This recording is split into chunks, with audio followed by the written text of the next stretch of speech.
Life is sustainable when you do little things right.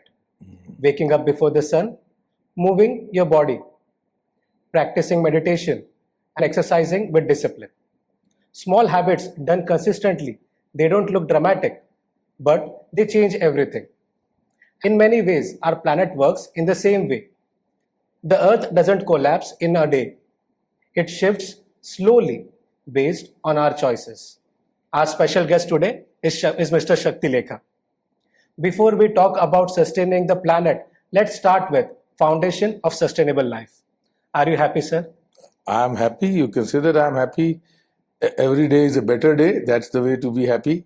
And then the biggest thing, which I call it, happiness comes if you are able to move in a direction which you have defined as your purpose of life or the vision of life, what you want to do, and are able to create an incremental impact every day, which I believe I'm able to do. I'm moving in that direction. It's a journey.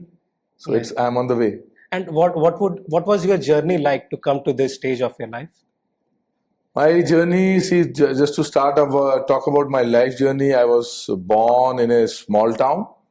Today it's known as a steel township, Bhilai, if many people know it. It was Asia's largest integrated steel plant, developed in 1960s, late 50s and early 60s.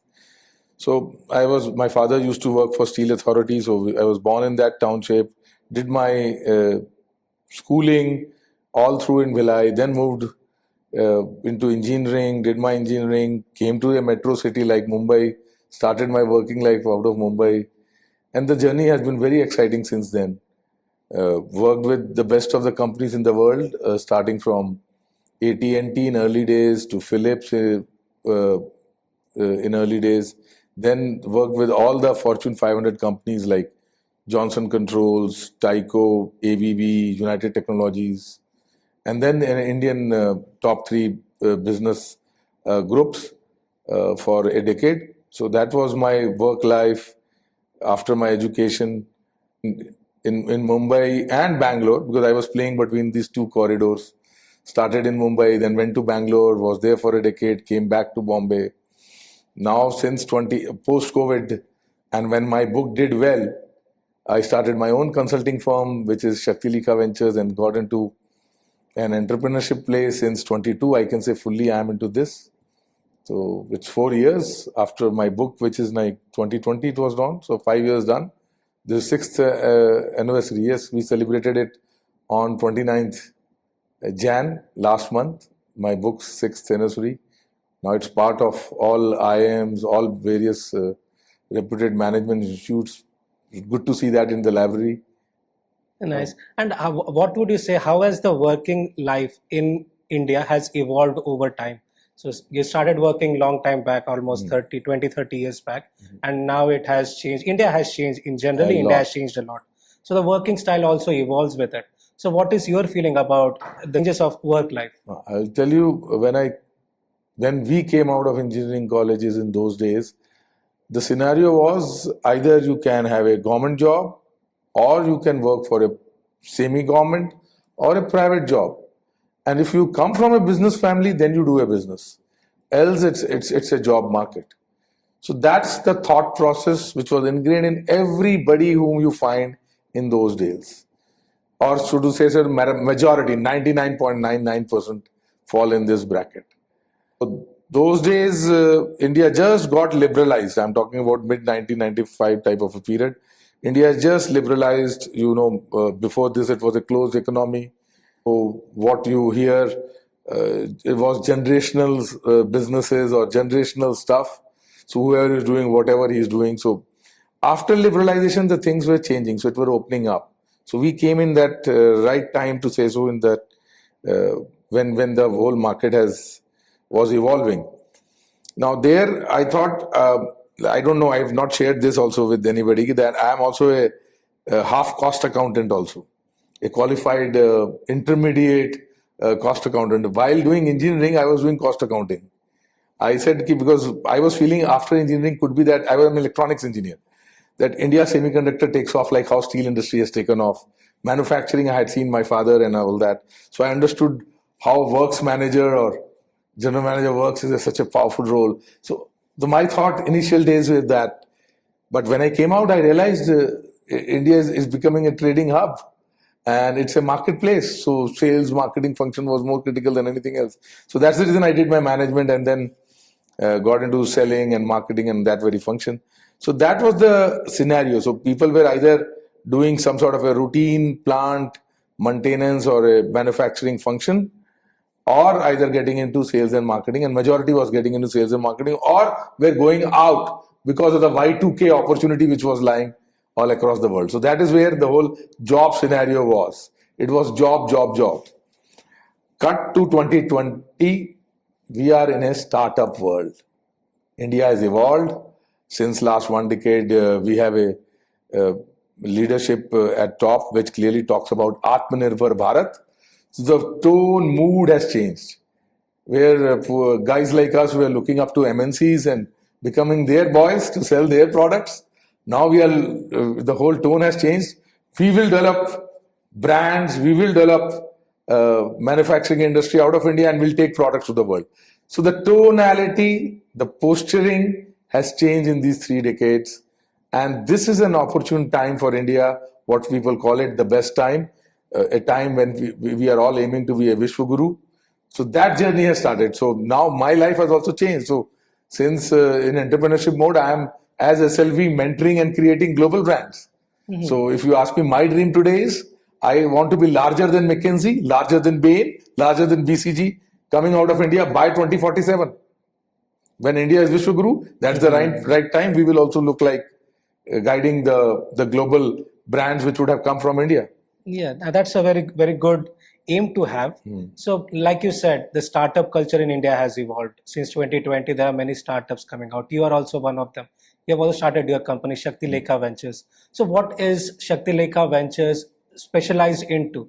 Is there any niche, or you are helping out all companies, all successful, or like many people who want to be there?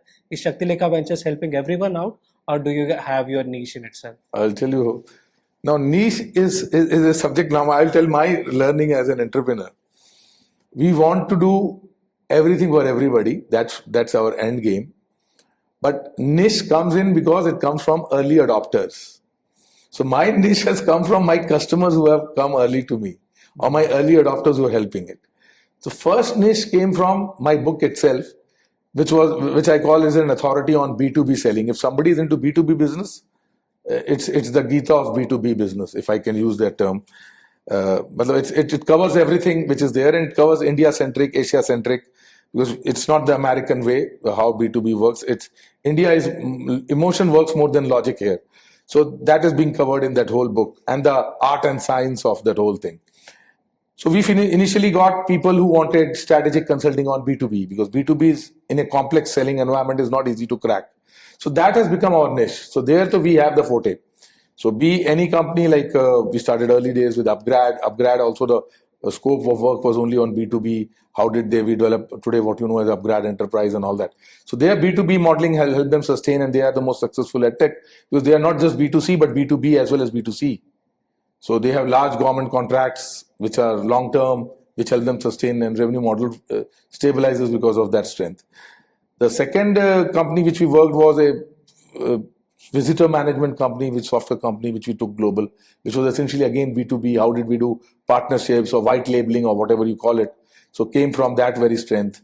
The third company where we are engaged fully as a strategy consultant since day one, or a business consultant in the initial days, and now just focusing on the strategy part, because the organization is ready. It's 3 years done plus commercialization done, and we have been very, very successful here. So the product has done wonders. We are fighting head on against the Honeywell, Siemens, Schneider of the world. So it's a brand called Enlight, which we have taken to the world now. So are all those products manufactured in India?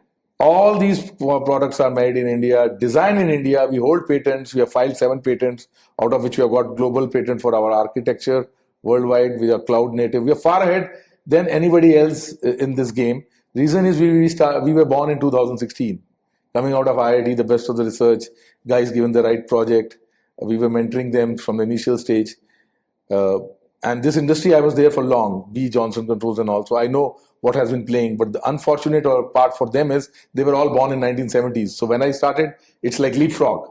So we started with Wi-Fi based enabled capabilities. We started with cloud based architecture. So which at that point was difficult to dream of. You're getting, so they were at a disadvantage to say so. So we are at an advantage, and that's what is coming out when we take these products to the market. New technology always gives way for new entrants in the market. Correct. So you entered in that one of those phases of existing technology and adding a new technology to an existing product. So that way you came up. What are the next? What do you think would be the next thing, which is like the new technology now, which can be integrated with an existing one and can have a completely different market altogether, or can be a revolutionizing product, at least at this time?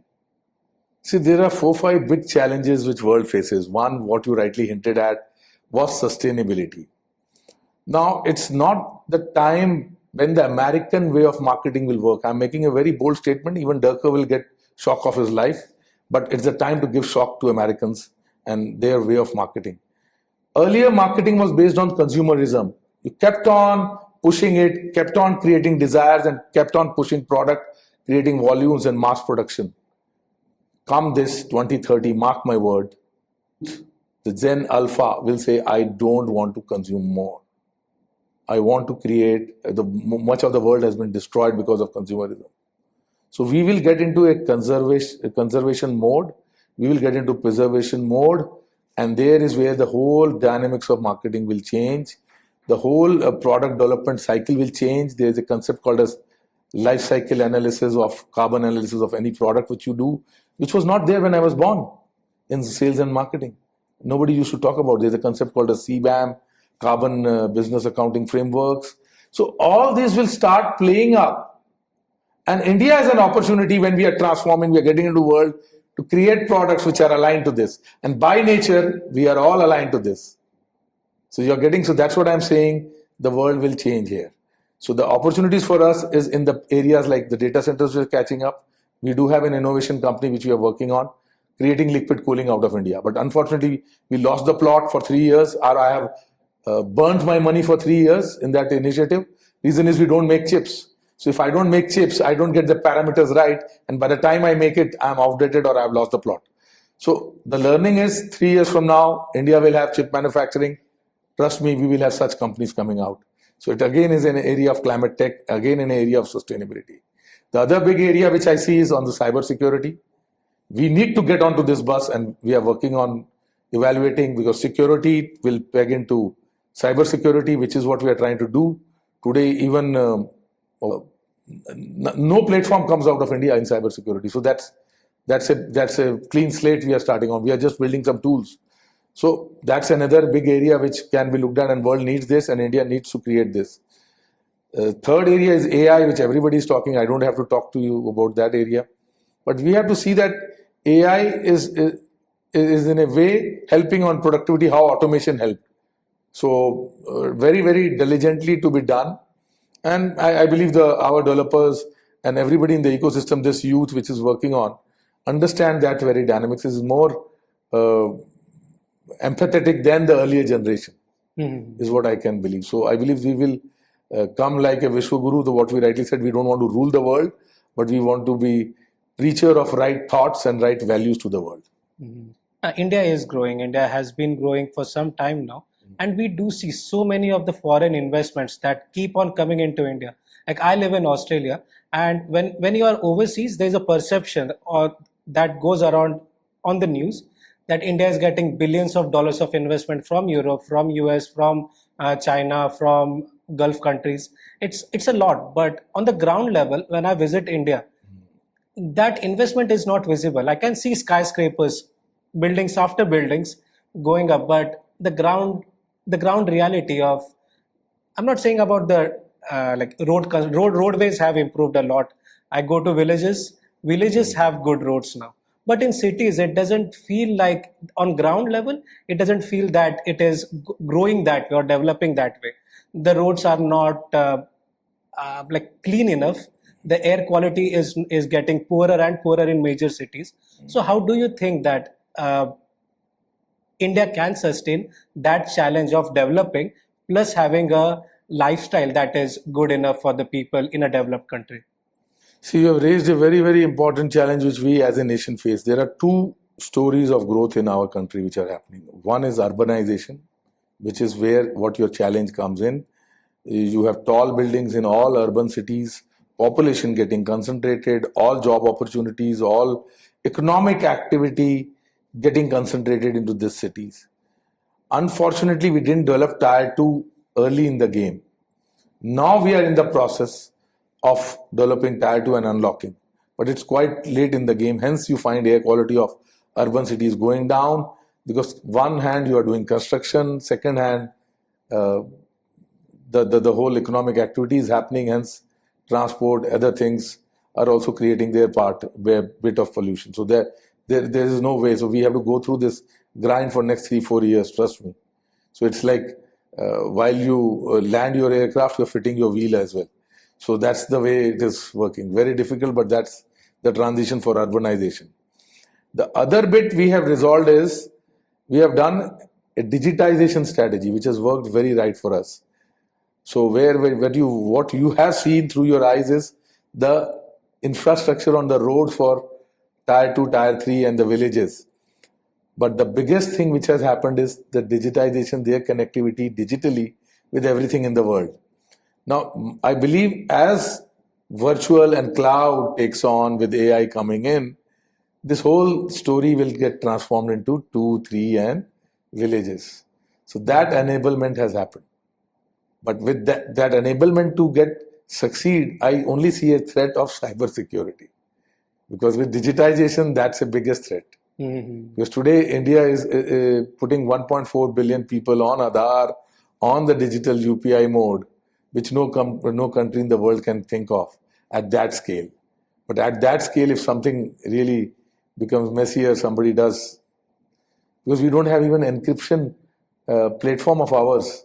Today also we follow some global encryption format. So if I ask me, then we are dependent on that very country because they have the key for that lock. Tomorrow the master key is with them. Mm-hmm. So very, very dangerous scenario. So my fear is on cybersecurity. Anything else we can manage. Rest all is done. So I told you this, we have to live with it because it should have been planned earlier because that was not planned. The population was not spread out. Opportunities not widely democratized. Now you see with digitization, democratization of everything is happening. Mm-hmm. But for how long do we need to live with it? 3 to 4 years, I would say. 3 to 4, that's it. That's it. Then people in urban cities will also realize that now you have done rail network, you have done metro network, you have done roadways. Beyond this, you can't stretch. Mm-hmm. Flyover over flyover. So you have seen what Bombay is now going through. So we have done all that. Coastal road, this road, that. Everything is done. Now beyond this is like too much to ask. Mm-hmm. And how can government, is government responsible for that? Or is it a governance issue or a behavioral issue or just the scope of thinking that people in India have to be aware of how good the things can be so that the things can change more easily and swiftly? See, this is what I call the viral issue in today's days, or call the mobocracy days. What happens is people go with that craze, like what people think about Mumbai. You can unlock any opportunity. It's a city which will change your fortune. So still the influx is always there. With that ambition, people keep coming. The same unfortunately happened with Bangalore. It became IT capital. Everybody started moving into that. IT has been looked as a gold mine. So then you have destroyed the whole. After a point, it fails. Mm-hmm. When I went to Bangalore, it was a retirement city. I used to see trees talking to each other on the roadside. Today there are no trees left. You have expanded roads. Still, you are not able to manage the traffic. So the challenge is that very everybody getting into that very opportunity rush is killing the whole opportunity play. So how can government help in that way by segregating opportunities, having a same opportunity across India, so people from their own origin will not migrate to a hub but rather themselves they will migrate to a nearest hub, keeping the population a bit more. Population density will not be high, but it will be. So on paper, we have planned it that way. कि cluster of growth development has to happen, but again preferences change. People start loving cities. Like you look at a Mumbaiite, he will never leave Mumbai. There are 4-5 generations. The family keeps growing. Next generation keep coming. But the cities they don't want to leave. So this is like some cities have become magnets. So certain times that becomes a real challenge. Now, if you ask me, government has a thought that every state should have 2 capitals and so that we spread out and do that. They also are coming with those thoughts. Because when you make a capital, all the economic activity gets into that, the power center becomes that. So those thoughts are there. So like you see in Maharashtra itself, Bombay-Pune corridor grew. Now they were trying to make Mumbai-Nagpur corridor. Similarly, they are looking at Ahmedabad, Mumbai corridor. So the growth corridors government is trying to make. Similarly, for long we have been planning for Mumbai to Bangalore corridor. So Mumbai, Bangalore, Pune is only covered. Beyond Kolhapur, Belgaum, that still is not taken off. So it has something to do with, yes, the speed, the city lifestyle, the culture of the city as well certain times. Yes, but to be a developed country in a way, any government should anticipate all those problems, right? And they anticipated it. They had solutions, but it was not implemented. So the reason for me, it's like since the inception of word develop and country being integrated, how many countries have actually evolved themselves from a developing country to a developed country? Do you have any examples of any of them doing that? See, you do your development as is, from where as is, and then imagine the new world. But by the time you get into that new world, which you call the developed world, you realize the pitfalls where you have gone wrong. That's unfortunate because you look from that very point backwards and then analyze your problem. So same has happened with us. Now, if you ask me, we know the future problem today. Government knows. You can't create a billion job which may be required maybe 5 years from now. So the entrepreneurship is the way to go, and gig work model is the way to go. So there is where what you see today's model, quick commerce, or whatever you're seeing, structuring of unstructured industries like the maids. You would have seen something which has come into structuring that, or for taxi drivers. So all that is being done. So if that somebody is an innovator who is creating those platforms, somebody is becoming an aggregator, somebody is taking an advantage. So governments are aware, if you ask me. They also know. But the things take time. By the time they do it, they happen. You reach into the real problem statement and then you look back, so there is a problem. So it is an evolving state. So you never will be at the best state. To be at the best state is like you have to be a super visionary and have to act fast. In our case, we have been a democracy. So democracy has its plus and minus. So you can't act fast here in a democracy. It has got its own pace of change. So if it was an autocratic country like, say, China, you have seen it. Another classic example. You drive it through the throat. So which can't happen in the case of India. So these are plus and minus. So you enjoy this transition, but you know you will reach the end game. And you can do your course correct. If you ask me, if we were China and we would have done what China has done, today we would have created more pollution for the world than ever a world can imagine. But we are slow, so we are catching up in a more greener and a more sustainable way. Yes, it is one of... So both pluses and minuses are there. So I told you, this now puts me to the politics rather than the economics of the game though. So the way the nation is structured, we are a more democratic, so hence we have to do consensus. So consensus take time, and there is where you lack speed. But directionally we are right. So because in my view, it's like democracy is good in maintenance phase. It's not something where growth can evolve quickly in democracy.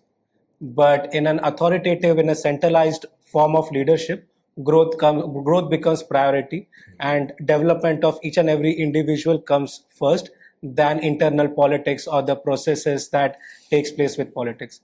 So I support dictatorship in a way because I've met a few people who are from countries where dictator is still prevailing, and they feel that that is the right way to actually getting things done.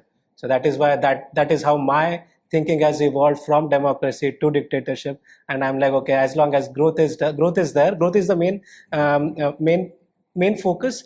Dictatorship is good there, but that's always opinion, which. So now you know where our challenge is. Fortunately, we are lucky to have same government coming for the third term. So imagine if that was not happening, where we would have been. It would have been chaos. So we are lucky, and I believe God has blessed us. We are today talking on a Mahashivratri day. So मैं मान रहा हूँ भोलेनाथ जी का आशीर्वाद है कि अब देश में सही दिशा में बढ़ेंगे और बदलाव आएगा. And he's known for the change. So that disruption I'm expecting is a positive disruption which is going to happen. Yeah. Now, some of the disruptions have been positive, I have to say, be it demonetization, entire country getting digitalized economy. It has helped a lot. And yeah, it has been all the disruptions created by government, by at least till now, has over time have a positive impact on everyday life. And now let's move on to sustainability, which is one of your core focuses of one of your companies. So sustainability is a hot topic now, but over time there was ozone layer issue, then there was greenhouse emissions issue, and now it is sustainability. Have those earlier two problems been solved, and we have moved on to sustainability altogether, or with sustainability we are solving both the problems so that we can overall improve the planet's health, not just ours, humans, but overall planet's health will be improved with that. See, sustainability is a civilization issue. So it's a very big concern. When you talk about ozone layer or greenhouse gases issue, those are technical subset issues because these are all created by us. When we created cooling systems, which we are all enjoying, they were all based on CFC elements. Now they only create ozone depletion. Now at least world over, these are banned. Chlorofluorocarbon compounds, there is a restriction, nobody can use it. So now the compounds have changed. So people know the cause of it. But we only created it because that was the refrigerant which was being used. So now new technologies, new refrigerants have started coming into play. And now the disruption which I believe would come in the way we live and way we exist, which is what I said. The next generation will not believe in that consumerism. More is not the solution. How do you do more with less is the solution. So what can you reduce? How much water can you save? Can you bath with less than one bucket of water? So each guy then becomes more responsible because today we have got world at a point 8 billion plus. Go back in all our history, there was never a population which was what we have today. So feeding this type of a population worldwide itself is a challenge. And the beauty of this is, this population is concentrated, to say so, more than 60% is in Asia part. India, China, within this Asia hub. Now, when you look at this, the Europe is an aging world, Japan is an aging world. So this disparity again creates a different paradox. We are living in a very, earlier people used to call a VUCA world, now a Bani world, so you know. It's absolutely, so these changes are creating non-linear problems, many difficult situations. So there is where we have to understand sustainability will put you to a paradox saying conserve. It is not going to happen through this World Economic Forum drama, which I call it. Every year, 200 private planes or 500 private planes go and they discuss. That will not solve. This has to be solved through the sustainable lifestyle, which is everybody has to own and deliver. Else this population cannot make it happen. So what is sustainability at its core? Because sustainability, the word flows around in many different forms. To the core, it means how I got this world. I have to leave it as it was. Are we leaving it? When I was born in 1973, the world had a cleaner air. Will I leave it when I leave it, whatever, 2050, 2060, in the same form?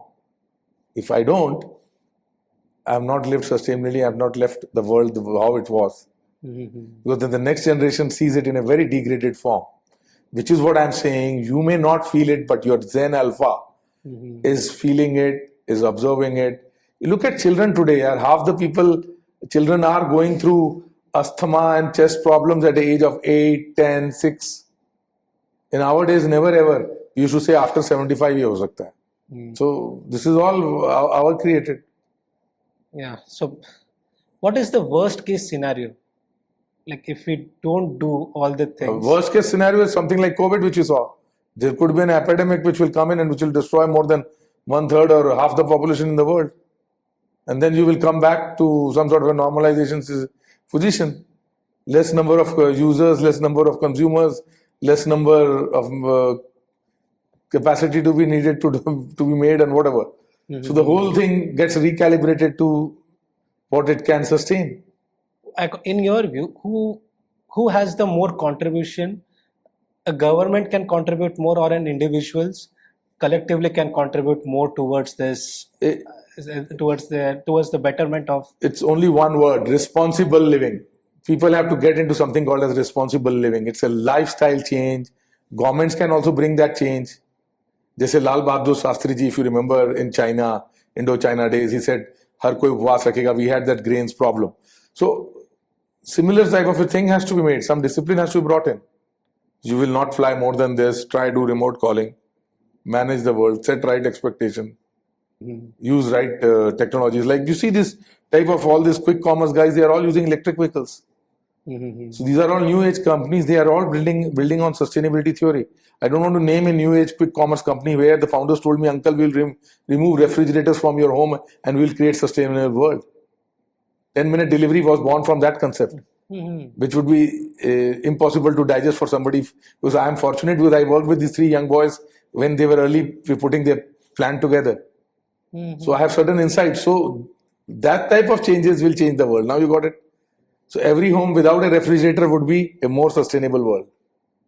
That's actually enlightening. Nobody has ever thought about that angle. So you have forced me to say something which is $1 billion value, because this was while this company is now a unicorn while I'm discussing with you, but when they were on paper itself, these concepts were being discussed.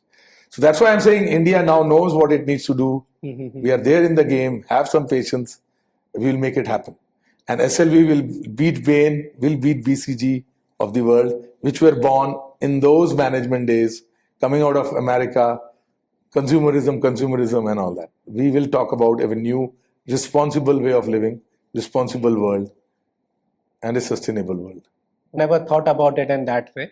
And now let's move on to business world of India. You have started a business. Startup culture is evolving. How is business setting up different than working at a job? For my first question, understand it is different in many aspects, but the pressure is even more when you own your own business. And can you explain a bit more about a business life? See, when you work on a job, there is a certainty. You know, 30th things will happen. You don't have to worry. You have clocked your hours, you have put your effort, things will happen. In business, you're playing with uncertainty. In a very crude example, it's like saying a man who is putting the wall for you is getting paid, but you are the thekedar or the man who has taken the project. So you're playing with all the risk. Tomorrow you have built that building for somebody, he'll say this doesn't meet my quality parameters, or this rework, that rework, your payment doesn't come in. So all that risk is at your cost. That is not at the poor man's cost. Poor man is just an employee. He's just a task doer. So when you are in an employment mode, you are just a task doer.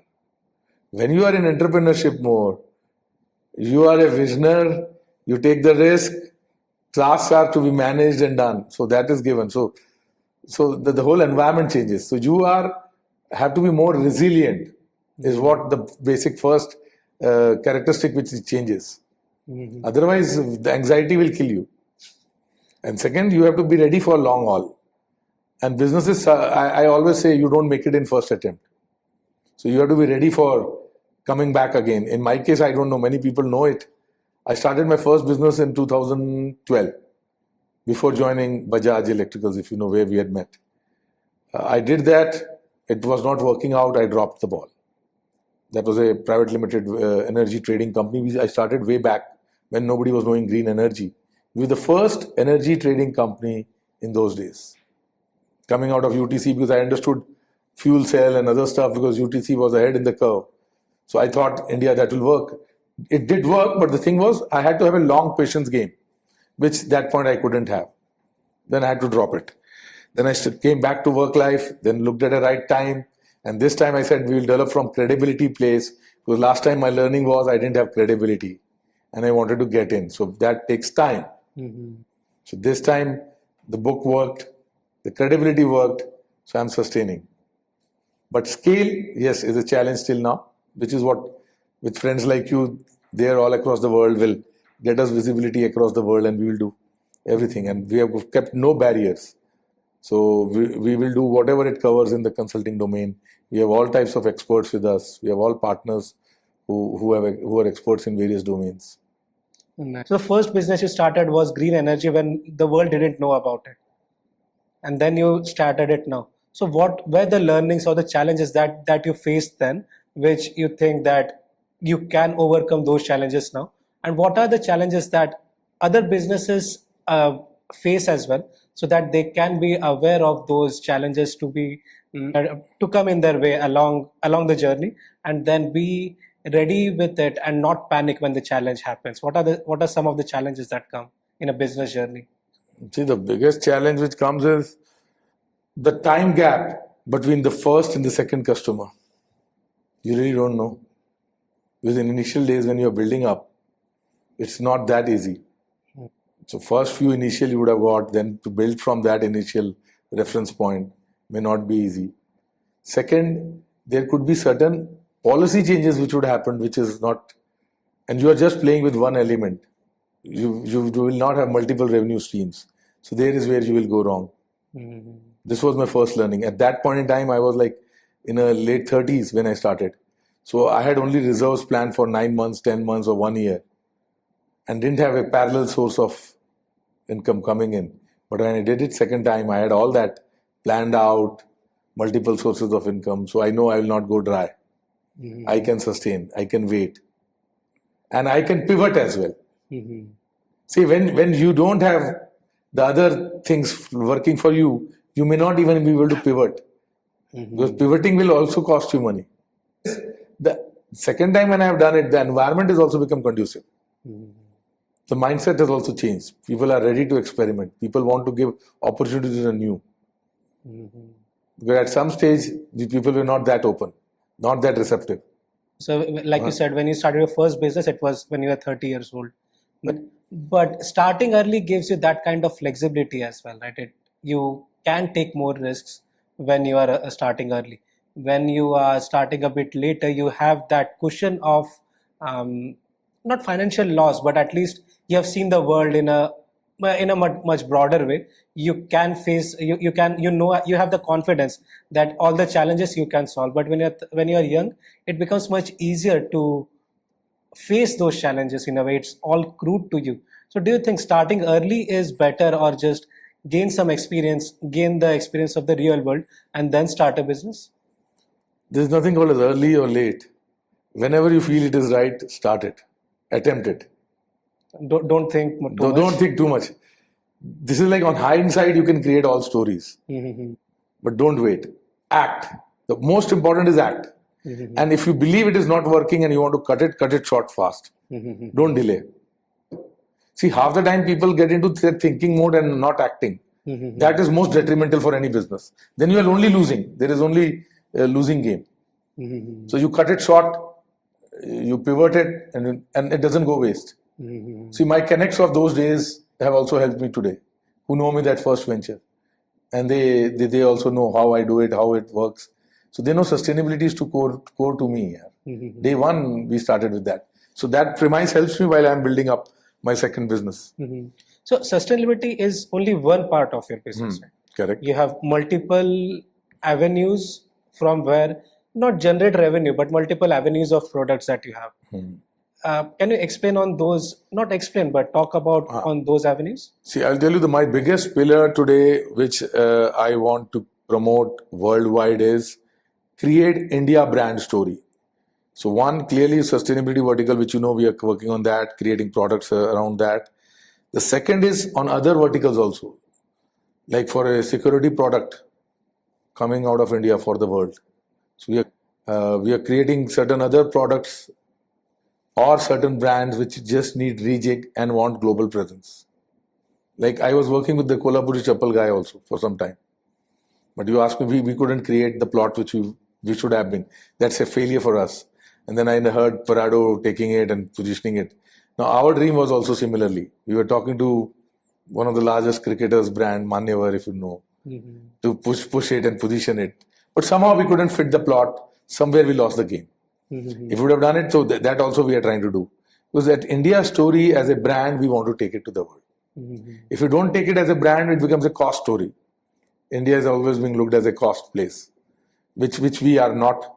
So there's a value in intrinsic value in whatever we do now. So that's the biggest thing which we are trying to do. And the third element, which is very important for any MNC, which is taking entry into India. So we want to be their entry partners. Be on the license side, be on the Make in India side. If they want to license a brand and want to take an entry, we can help them, support them. Because we have now well connected with all MSMEs and SMEs. They want such job works to be given. We can help them validate, check it, quality, all that we can do for them. If somebody wants to set up, then we become their joint venture partner, get them access to all the government policies, advantages which government is offering, create jobs for Indians, create products out of India for the world, let it be on that brand. So all that we are trying to do. It's not just one. Third, we are helping young startups to even get fund availability, get their strategy portion right working, so that they really come up the way we want them to come up. So we are working on all these 3-4 pillars and helping create our brand. So this is what you can call the niche for us, because we have not been able to break the legacy brands till today. Because there were 2-3 bids which we fought for legacy brands transformation. But then again, we lost to the big 4, big 5 of the world because people say, I want to cover my ass. With you, I don't know. We are any which ways in big mess. So I don't know. I don't want to take chances. So certain times that credibility not being there puts you on that back foot when you are trying to break in. But someday that will also start happening. Once they will see this pedigree of success which we have attained over the last 4 years of transformation with various startups and various young brands which you see in the world. These legacy brands will also start looking at us. So legacy brands are called legacy brands for a reason. What keeps you motivated to keep doing this? Because more often than not, they will win against you. No matter how much you try, there is high chances that at least 60% chance that if you are bidding for something, a legacy brand and you, then the 60% chance, or if not more, they will win the tender or they will win the project. So what keeps you motivated to actually keep doing day in, day out, be focused on that thing? So today the legacy brand is winning. I know that. Today their ratio could be high when we bid on a case, because they will have the credibility. So legacy is only saying the credibility. In my case, if that's lacking, I have to keep working, keep demonstrating, keep reassuring, and someday mine will be much larger than them. Then I will be as young, plus the credibility of legacy, much better brand than them, because I will be more agile. Let me be clear, people give me chance and hear me out, because they know we have the most agility and we are the most adaptable. So we offer that convenience which that other brand may not offer. But unfortunately, I told you, legacy, they go at the last when they feel cover my ass type of a thing. I don't want to take that risk. But Generation Alpha or new generation which is taking decision, if they are in that mix, trust me, we make it happen. So it's what type of a psyche is driving the decision making. It also changes the dynamics. Because if somebody is at late 50s and is looking at last 5 years retirement and he says, I don't want any hassle, So if I go wrong with the big ones, so I go wrong, no issues. I'm ready to pay more, also no issues. But I want to protect my chair. So that type of a cycle, it becomes very difficult for me to break it, because I cannot deliver. And innovation cannot have legacy, which is what I tell them. So innovation has that moonshot capability, which I can do with your brand. So now it's up to you what you want to do. So you have to leave it to them. So it again depends. I'm saying that as the new generation takes on leadership, we have a high chance of winning and making it happen. Because it's the legacy thinking which is of status quo thinking, not the new thinking. Yeah, that's a very fair point, because I understand that I've been in one of those places where when I push for a change, but usually that change doesn't come because of being in the comfort zone, that on a job in a job specific area, that hampers that decision. So what would your advice be to any entrepreneur who hasn't started their entrepreneurship journey yet? What would be your advice?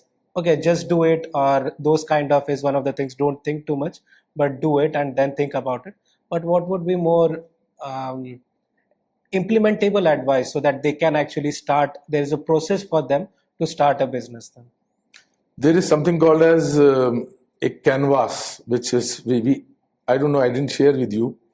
We have created some proprietary frameworks. McKinsey is known for their 7S framework. Yes. We at SLV have our proprietary framework called as Rasta. Similarly, we have created a startup canvas. But that follows the global best practices. So I can take him through that canvas of journey. So that will give him some structure while he gets into. And then if he goes through my Rasta framework, I guarantee him success. Rasta clearly means if you have to travel from point A to point B, it will take you. So Rasta, I just break those terms into what each word stands for. The Rasta word is coined from R is for research, A is for the analysis of the research, S is for development of the strategy, which is the long-term vision and how you want to go there. T would be the tactics, and A would be the action framework. So once this is decided, with action framework, plan A, plan B, plan C, plan D, all done, with all that scenario planning, we will make it happen. So it's a scientific tool, and this we own. It's something like in Bajaj days, if you have seen my tool which we had created, Go Get Analysis for B2B selling, this is another tool which we have created. It's all mathematical. So I play selling and marketing on mathematical tools. Today also people who have worked with me know that I play a sales velocity formula with them as a mathematical tool, and I calculate everything on business through that sales velocity tool. So similar tools we have developed. So these tools will help him get things validated. And they may ask many tough questions. So those tough questions will put somebody in thinking mode. He then will obviously be able to see certain blind spots if he has and cover up those and then get on his journey. Because net, everything is action. Certain times God also helps you while you start your journey out. So tools, so certain times that also happens in businesses. So let's say if I want to start a business of an electrical products, what would be Rasta for my business and for an electrical product? Let's say automation, smart door locks. What would be the Rasta framework for that product line? So then when I have to implement Rasta, I have to get a deep dive research done, your TAM addressed. Understand, when I say research, that means I know everything of whatever electrical locks you're looking at. What's that category? How it is being served? What's their GTM? How people go? Where is the gap? What's the user demand? How user wants to be convenience there? So once I have that research, then I analyze the market together. We agree upon then the strategy, and then the whole thing comes. So it will not be a one-stop. This is a total. It's a 6-week process if somebody has to go through this. I clearly say 1.5 month journey.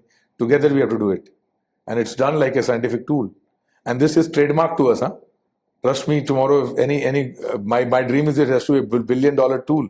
I do take sessions in many various management institutes for my Rasta framework, because my dream is when I say my company becomes BCG, people today, all management guys know what is BCG matrix. Today, 20 years from now, people would talk about Rasta framework. So that's coming out of India. That is what is going to make India Vishwa Guru. If we don't teach the world the management lesson, then we will never be Vishwaguru, na? Yeah, true. So That's this call would be short call to explain what Rasta is. Maybe we will require a separate podcast for explaining what Rasta is. we'll for sure do that. Like, I'm very much interested in Rasta framework. We'll have a case study. We will go through it, a hypothetical scenario, and we'll Done. go through it step by step. And that I'm revising my website. Maybe you will find certain case studies there itself, because we have implemented Rasta with our clients wherever we have worked. it was a very insightful journey with you. We talked about how India has developed, or how India is developing, what a developed country is, or how the sustainability crisis, if not crisis, but how sustainability is changing over time. And we also talked about business and your business in specific.